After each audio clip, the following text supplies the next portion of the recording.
And what happens upon freeing these people that you have consistently demonized, dehumanized, victimized, and oppressed? How do you coexist? And some, like Thomas Jefferson, didn't believe it was possible to coexist. Suggest that they should be moved way beyond, back to Africa, away from the memory, the 10,000 recollections, to quote him, of what has been done to them. That he believed would end up causing the extermination of one or the other race, white or black. He didn't believe they could coexist because we'd remember what was done to us. So what do? You erase the memory.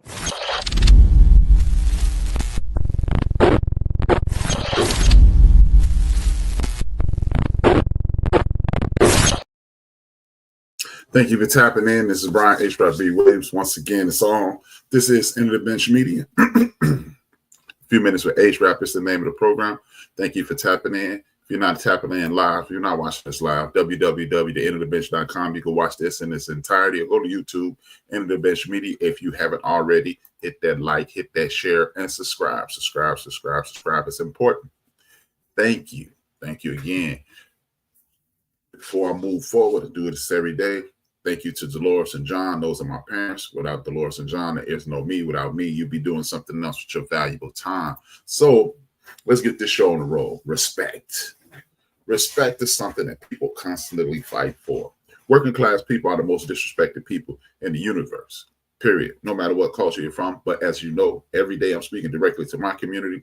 And I know, and as you know, I believe all tides lift boats, a high tide lifts all boats. We are the high tide in the Black community. So we will be lifting the entire culture of America, if we get our things together.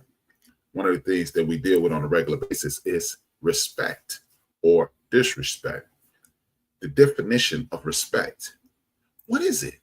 What is respect? The definition. A lot of people go, you respect me if you give me things. If you respect me, if you love me properly. If you respect me, if you hear me. You respect me if you are present in my situation. Though it's a myriad of ways to receive respect, but disrespect is what I really want to talk about. What does it constitute? How do we invoke it? Are you disrespecting me by only watching for a few seconds? Are you disrespecting me by not scrolling past if you know me and not supporting me? Are you disrespecting me by not acknowledging my culture, not acknowledging my heritage, belittling things? Are you disrespecting me because of my gender? Are you disrespecting me because of my personal preferences and life choices? Are you disrespecting me because you disregard my spiritual practices? Those are more ways to be disrespected. We get caught up in this word a lot. But the question I have is, do people really disrespect you? Do people really disrespect you? Oh, see, you don't care about my feelings. Is that disrespect? If I don't know you, should I care about your feelings? Is it a human thing? Should I see you as a human being and say, hey, because you're human, I should respect any and everything about you? The answer to all those questions is yes. If you don't see me as a present entity, you're disrespecting me. You're disrespecting my presence and my person. If you don't respect my culture, you're disrespectful. If you don't respect my spiritual choices, you're being disrespectful. And a myriad of other things. But the thing is, it's not the disrespect that garners the reaction. It's the triggering that we feel forces a reaction. Now, one of the ways to disrespect, which is obvious, is to physically impede someone. Whether you punching them, whether you holding them, whether you throw them to the ground, to physically stop someone is disrespectful. Now, if you're saving a life, and if there are a myriad of other things that you can do, but we're talking about in a traditional sense. We're not going to ever, when I speak about things in these broad pieces, I'm not talking about the individual.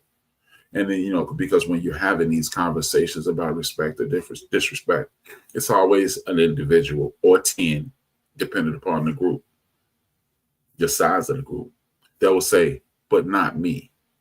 In that moment, personally, you could be received as being disrespectful because you are disrespecting the entire conversation by interjecting your own personal instance, and then you attempt to throw up a shield and say, I can only speak for myself.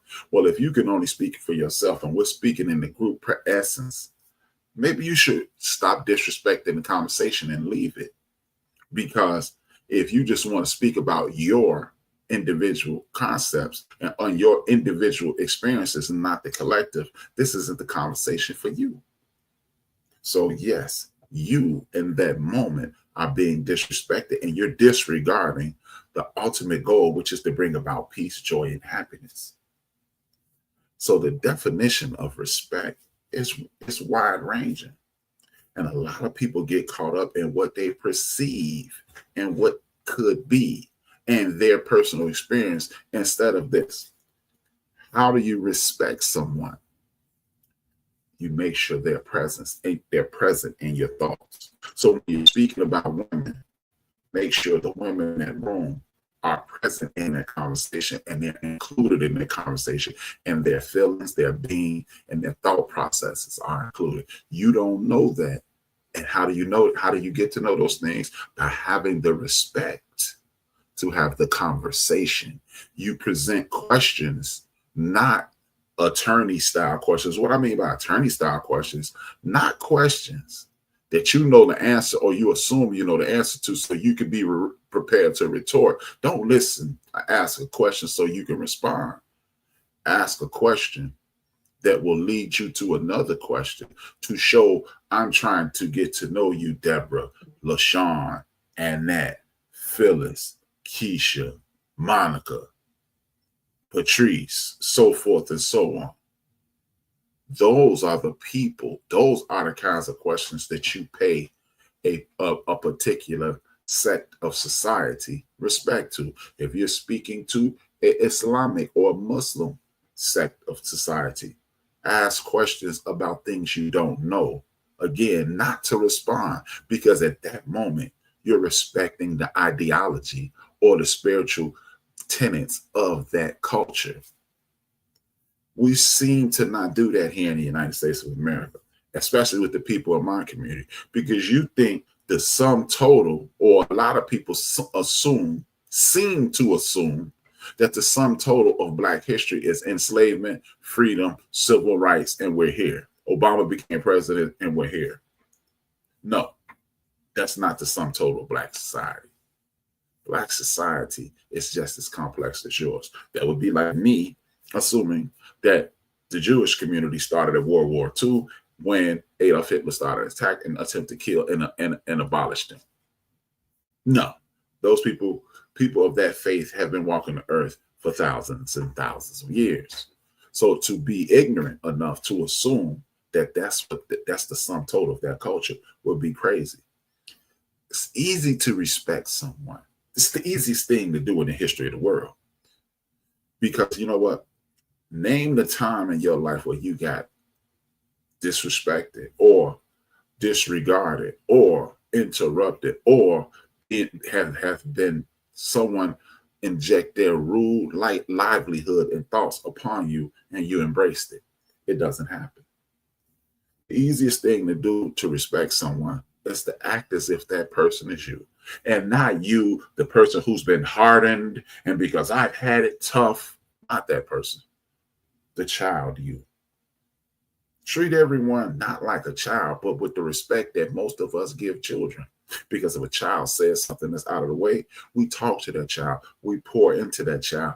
We try to get the problem out of them. Even an infant, if an infant starts crying, they're either wet, they're hungry, or they're uncomfortable because it's not a whole lot of things. So we tend to them. Hey, oh, not wet, not uncomfortable. He's relaxed.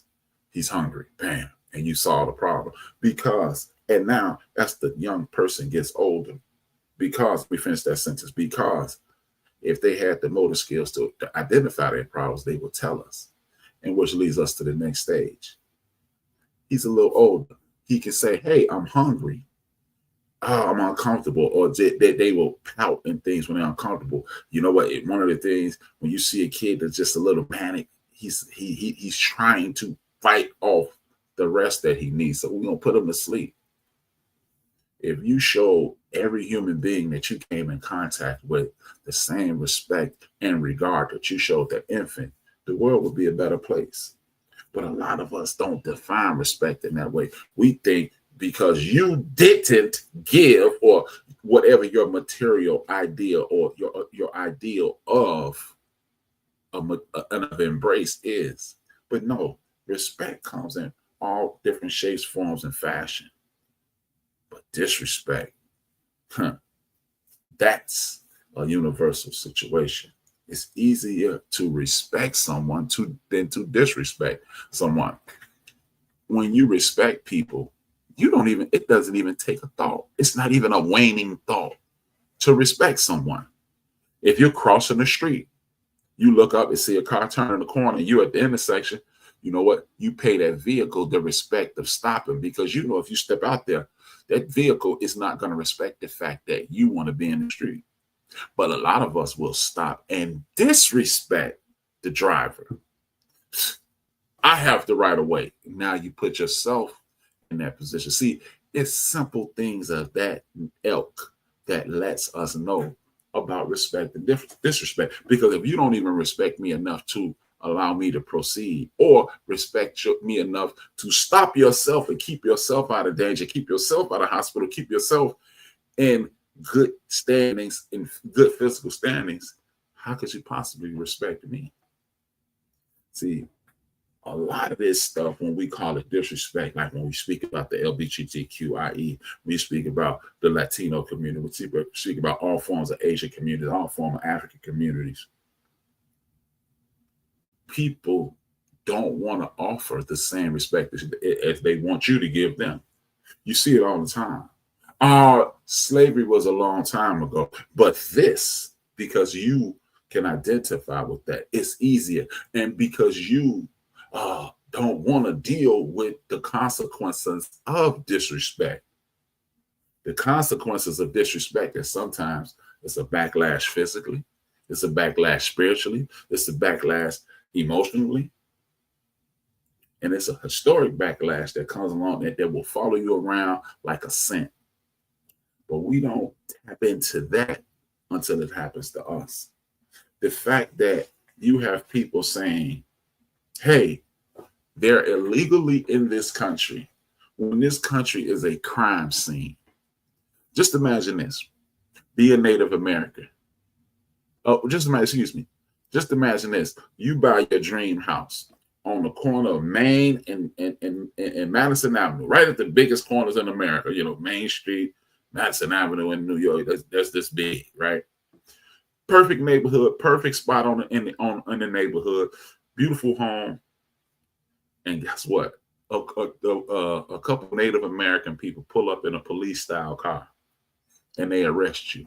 Why would they arrest you? I just bought this home. I make $300,000 a year. I got a $400,000 surplus in my bank account, and another $600,000 in my checking account. What do you mean I stole? You're in possession of stolen property because you bought the land and the home from the people who stole it from those Native American people. Is that disrespectful? But see, we don't want to get into that. We do not want to get into that because then we have to deal with other things. And that's why people don't want to talk about my ancestors. And that's why they want to force Latino people out of this country. And that's why they don't want to embrace Asian people, because when you're faced with your disrespect, you're forced to pay penance for that. How about that? You don't want to deal with disrespect because you're going to have to pay the price for that disrespect. And see, then it's going to be somebody in my comments soon that's of European heritage. We call them white people here because I ain't black. You ain't white. You are European descent. I'm of African descent. Let's get that out the way. But anyway. Well, what about black on black crime? See, again, It's disrespectful to identify that. The next time somebody brings up black on black crime, treat it like a recipe. What I mean by that is this. Black on black crime is horrible compared to what? See, because homegirl Poe in the chat room. Poe is the most beautiful woman in the world. I went blind right after I first posted. The first person I was seeing and the last person I was seeing, I went blind after I seen. She's the most beautiful woman in the world. What are you comparing that to? You've never seen another one. So if black on black crime is horrible, what are you comparing it to? What are you comparing it to? To what? White on white crime, which is black on black crime. 92% of black people hurt black people, and people will pull it out their mouth as if it's their tongue. They know that 92%. But then when you look into white on white crime, it's 89%. Well, that is worse, HRap. That is. You know what? You're right. That's worse. But if black people have been hurt into a specific area and not allowed to go to other places, and we consistently see the tactics of Pavlov's dog making black people afraid to go to other places, because a lot of us don't go to other places because we've seen police harassment, white nationalist harassment, and all kinds of harassment all around us, and we're herded into one area. Of course, we're gonna hurt each other, because the same reason you've had more arguments with your relatives than with people on the street. But how's yours 89 and you can go anywhere? So that means you live in black neighborhoods, you live in white neighborhoods, you live in Asian neighborhoods, you live in Italian neighborhoods, you live in Jewish neighborhoods, you live all over this country, all over this world. And you are only 3 percentage points behind me in regards to culture on culture crime, which means that's a lie. And you're being disrespectful by telling it to me because you don't want to face what I've dealt with. And if you don't want to face what I've dealt with, then guess what you're going to do? You're going to figure out a way to disrespect me and move forward. See, you're going to protect yourself at all costs and move forward. So the definition again, what is the definition of respect and disrespect? Disrespect is disregard. Disrespect is not caring. Respect is caring and regard. Now, a lot of people may disagree, but all you have to do is, do you care for your parents? Do you care for your children? And again, please, people who are going to reach out to me in the comments and when I cut it up, please don't come to me with the whataboutisms and all that stuff. Don't give me individual instances. Give me continents of instance. Give me states of instance. Give me nations of instance. Because if you're going to compare 1 or 10 or 50 instances versus a myriad of instances, then you're wasting your and my time. Because of course, some people don't even respect their children. Some people don't respect their mother. Those are not the people I'm talking about. I'm speaking about a generalization in most people. Most people respect their parents. Most people respect their neighbors. Most people in this world respect each other, contrary to the popular belief of the news and these people are going crazy. They're not. They're not. Because the news is trying to make money and they need you to pay attention for that moment. They need you to pay attention for that moment. And when they need to get you to pay attention, they got you. Now, since we're talking about respect, let's talk about the correct determination. What is the correct determination? See, because you can have disrespect, which is at the top of the food chain. You can have disregard, that's somewhere in the middle. And you could be overwhelmed, dejected, and then there's a myriad of other things. And you know what the most important thing is? I think it's close to the bottom. But the thing that we confuse with disrespect more than anything is this: disappointment. See, because you can assume what you like. Hey, I thought this is what was going on. I thought this. This is the way I thought. And now you're not being disrespected. It's a great chance if you're using your own perception instead of a broadband view of this, you just could be disappointed. Because are you disrespected when I say I don't like this culture? Are you being disrespected? Is that culture being disrespected because you don't like it? If you just say, I don't like that, I don't like black people, and you are not of our culture, are you disrespecting me? No, I'm just disappointed that you don't see me as a human being. See, because to say something asinine like, I don't like black people, or my favorite, this is my all-time favorite, Africans don't like us. Now, last time I checked, could be wrong, it's like 2 to 3 billion people on the continent. And I don't know anyone that had an in-depth conversation with all 2 to 3 billion people on that continent. So for you to come out and say they don't like us because you interacted with some people and the way they articulated their opinion of my community didn't sit right with you, does not mean that they don't like us. They don't like the perception that is given of us. Therefore, that person or that community or that group don't like the lie that they've been told. Like, we're lazy, we're spoiled, we're shiftless, we don't want to work, we don't want to work hard at anything. We're waiting on people to give us things. So if that's what you've been given, then you haven't given you, and they're not hating us, they're not mad at us, and they're not disrespecting us. The true definition of that, the true determination of that, that's simply disappointing. Now, if you're fool enough to believe it, then but attach that disappointment to something else, which is, I had more faith in you than that. See, because you can only be disappointed when you expect up here. If a dog is 35, 45, 50 years old, you don't expect that dog, of course, dogs don't get that old, but as dogs age, they're not as spry. They're not jumping around and being excited. They're moseying along now. You don't expect that dog to act like a puppy because he doesn't have that capacity. Why don't I use the dog? Because when a young dog is a puppy, he has a ton of energy. He's running, he's doing this.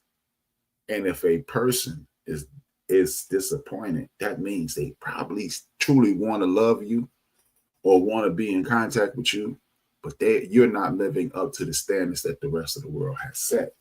Is that fair? And the way it is and the way it isn't. Because I want you to be there. And and they'll tell, they're disrespecting our culture. No, I'm disappointed. And that's what we need to start doing. Determine disappointed and disrespect. Because disappointed is, I set a bar and I wanted you to reach that bar. And when you don't, I'm angry or I'm hurt. And when I'm angry and I'm hurt, I lash out. When I'm angry and I hurt and I lash out, I'm really just trying to motivate you. But as we tell the young people, use your words. This is where conversation and interaction like this is important, because we need, in order for our community to be better, we need to start communicating with men, with women, with children, with elders, and communicate as a culture.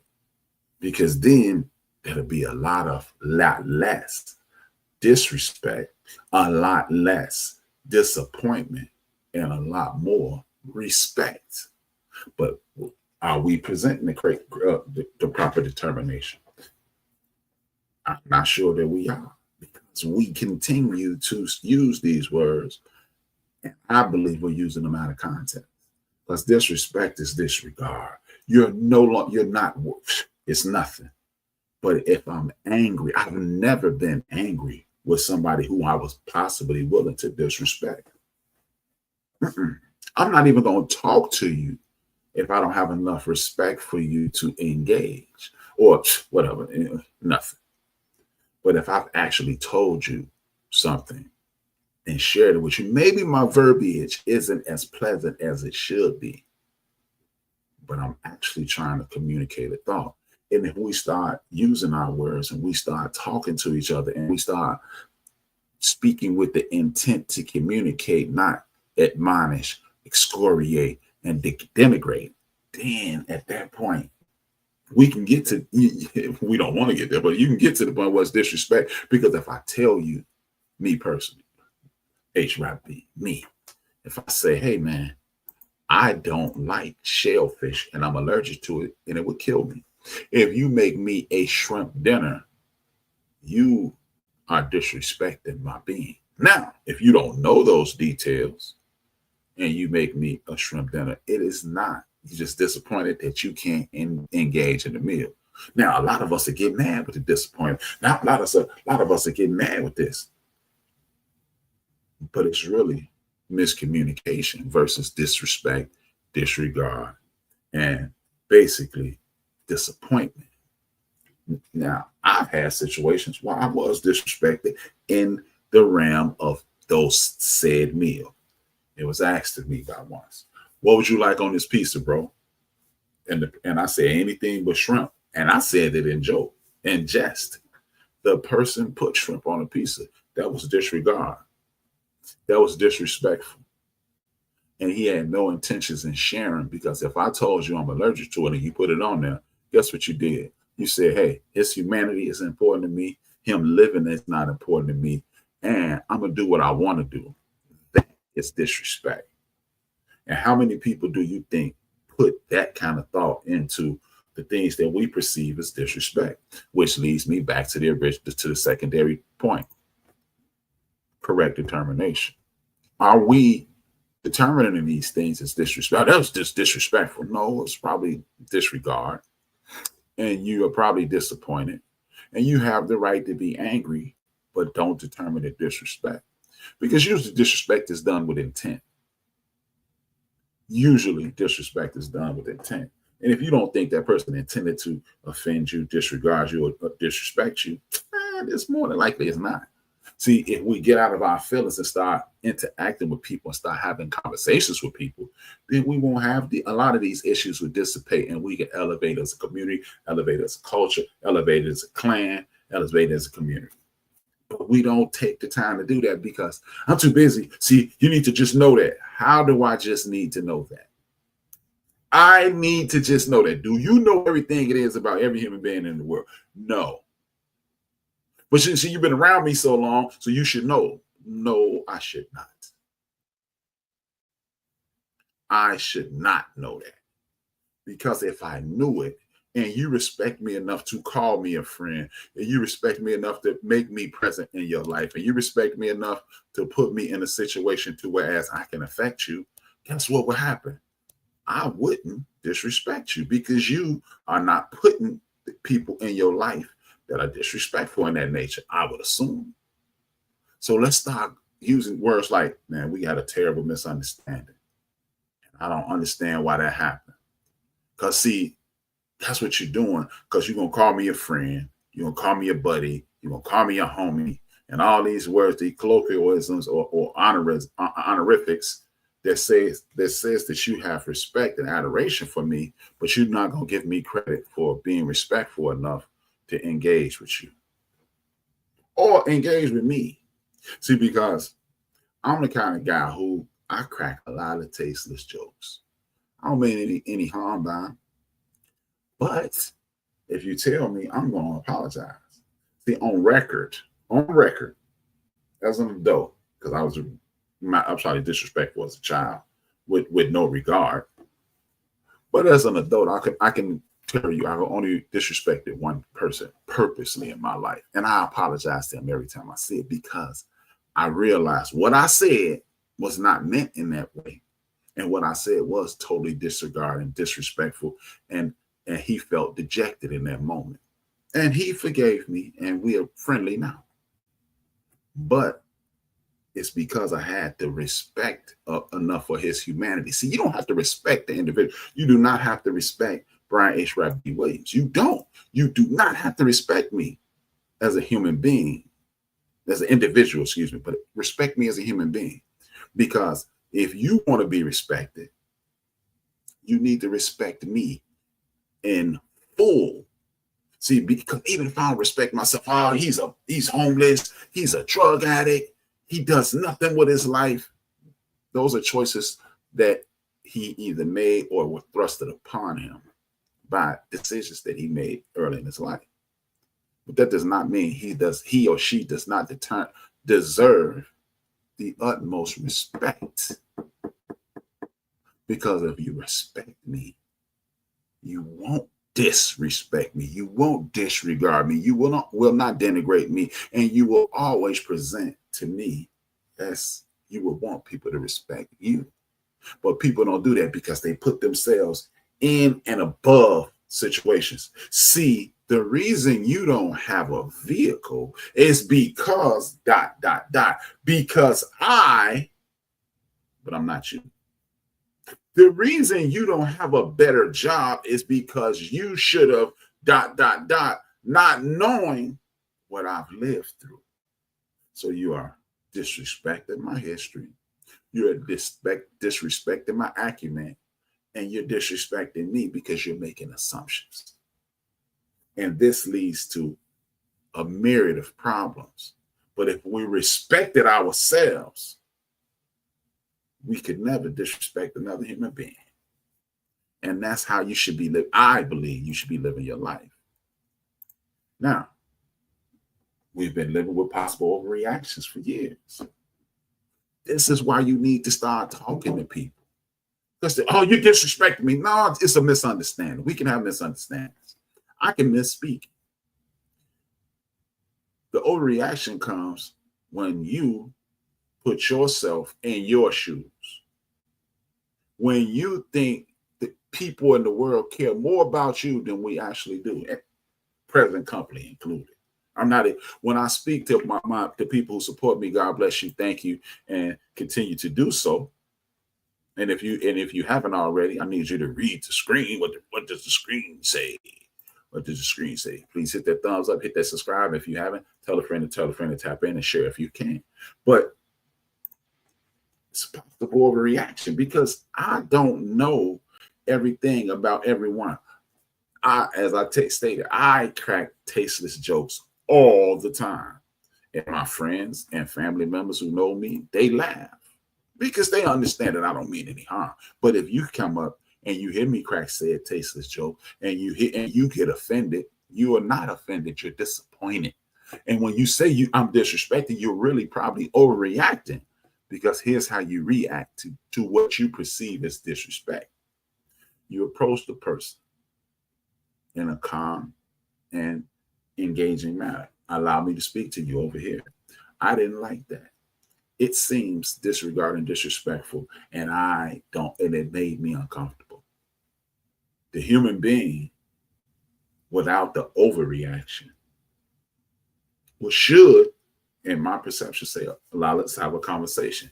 First, allow me to apologize, and then let's have a conversation. You should have a conversation about that because once you get to know that individual and every individual should get to know you, game over.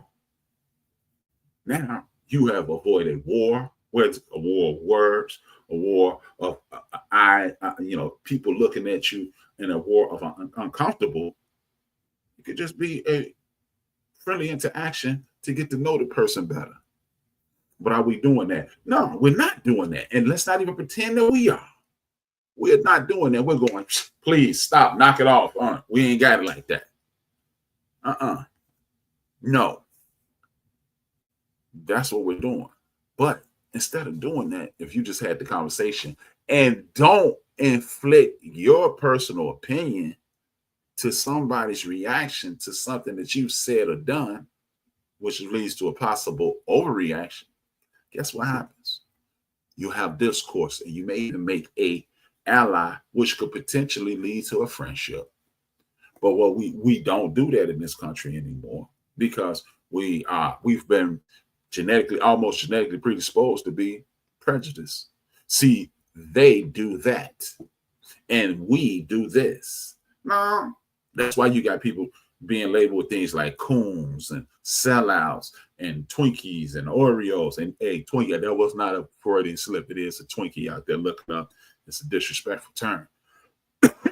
That's why you get these terms, because We don't respect each other enough to have conversations. We don't respect each other enough to listen without responding.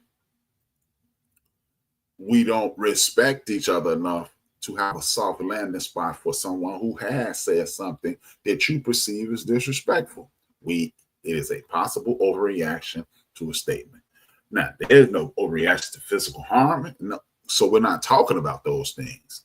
Because again, it'll always be somebody to go, well, that's one way to look at it. But that's why this is a conversation, not a dissertation. Because I'm trying to hopefully inspire you to look at things outside of yourself. Well, I only have my experience. And that might be the problem. Because it's easy to get Mukadeen's experience. You know how? What's up, Mook? What's good with this? What do you think about this? But see, I'm too busy to do it. But you're not too busy to be offended. You're not too busy to give them a call when you need some assistance. You ain't too busy for that, but you're too busy to stop and respect somebody. In closing, all I want to say is this, y'all. Disrespect, disregard, and dejection is easy. Respect, interaction, and engagement are difficult. Blaze you a trail along the ladder of the 6. Regard, respect, and engagement. Because if you have regard for somebody, you will respect that person. And when you engage, it will be a more pleasant interaction. Tomorrow is part 3 of this series. The first part was Better Baby Mamas. Because, we love to say Better Baby Mom, Better Baby Mom. Check it out. Let me know what you think. It's on. Go to YouTube, the End of the Bench Media, THAENDOL. If you're watching, you know. And if you don't know, let me put this on the screen. Now you know. Check it out. Go to the live tab and you'll see it. But if with that. So this is part 2 of a 3-part series. Tomorrow will be a part called Save the Babies. The reason it's called Save the Babies because I'm finna generalize and I'm finna disrespect you because I'm sick of it. I'm sick of people talking about how bad these kids are. They wasn't like this. This lets me know that you've lived your life with these on blinders. I'm going to defend our young people. I'm sick of it. I used to be a young knucklehead. I was age appropriate knucklehead. And I understand going from age appropriate knucklehead to total tomfoolery is just a snap of a finger. But what I won't do is allow you people to disrespect my young people anymore. Young people are not the problem. And you'll find out in about 24 hours how I feel about young people. Because I don't really like the way young people are being portrayed. I don't like the way they're being disrespected, disregarded, and not being heard. So tap in tomorrow. Tell a friend to tap in. Engage if you like. Don't just let HRap run his mouth. If you disagree, agree, or want to engage and have a question. If the question is good enough, I'll send you the link and we can have a conversation live on air. See, my goal is to make life for my great-grandchildren, make life for our great-grandchildren's great-grandchildren better than ours was. Think about the best day you've ever experienced in this life. Multiply by 10 billion. And that's how I want our great-grandchildren's lives to live. Think about the best day you ever had. And I want you to think about, imagine if we could make our great-grandchildren's lives better than that day. With that being said, 2 fingers, 1 word, this is HRap. Wait till the episode is over. Watch to the end. Dr. Amos Wilson says some great things. And I want you to just tell me what state you're from. And with that being said, boom. And it is necessary for those people who rule over us and who rule over African people the world over, if those people are to stay in power, they must destroy our ability to love each other in a healthy sort of way. This is why